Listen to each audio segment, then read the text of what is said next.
Martin Scorsese has long been celebrated for his raw, unflinching portrayals of morally complex men, from Goodfellas and Taxi Driver to The Irishman.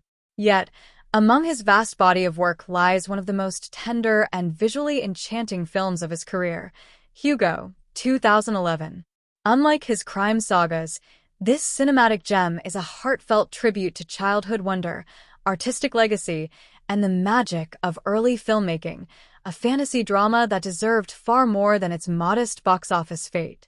Set in 1930s Paris, Hugo follows a young orphan who lives behind the walls of a bustling train station, tending to its clocks while obsessively trying to repair a mysterious automaton left to him by his late father.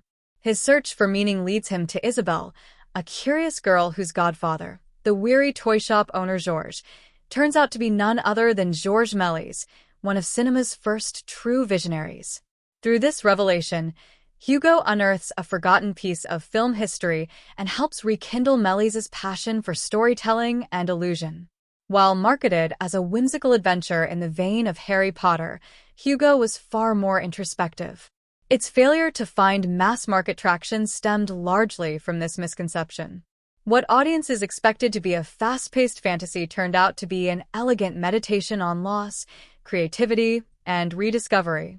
Despite a disappointing theatrical run, earning around $185 million worldwide against a production budget approaching $195 million, Hugo became an award-season triumph, earning 11 Oscar nominations and taking home 5, including wins for cinematography, art direction, and visual effects. At its heart, Hugo is Scorsese's love letter to the origins of cinema itself. Méliès, often credited as one of the founding fathers of special effects, is depicted not just as a forgotten artist, but as a symbol of imagination nearly extinguished by time.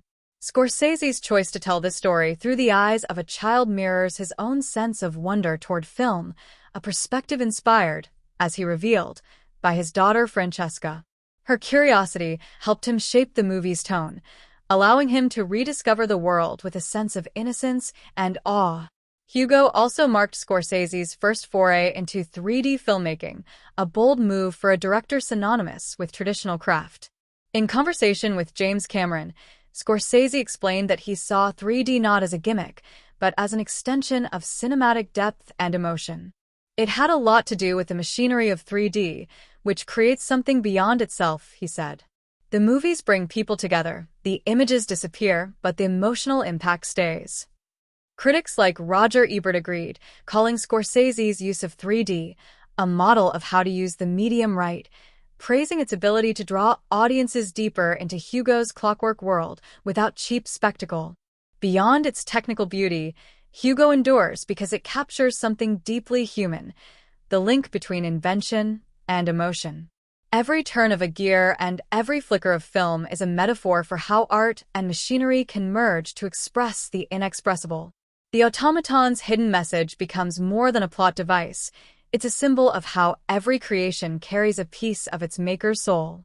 14 years after its release, Hugo stands as one of Scorsese's most underappreciated achievements, a film that bridges the gap between childhood fantasy and the director's lifelong devotion to preserving cinema's legacy. For film historians, it's a perfect companion to Cinema Paradiso. For families, it's a gentle reminder that stories, like clocks, are built to keep time moving, even long after their creators are gone. Hugo may not have been the blockbuster the studio hoped for, but its lasting resonance proves that not all masterpieces are meant to dominate the box office. Some, like Méliès's forgotten films, are rediscovered later, glowing brighter with time, like magic reels flickering back to life.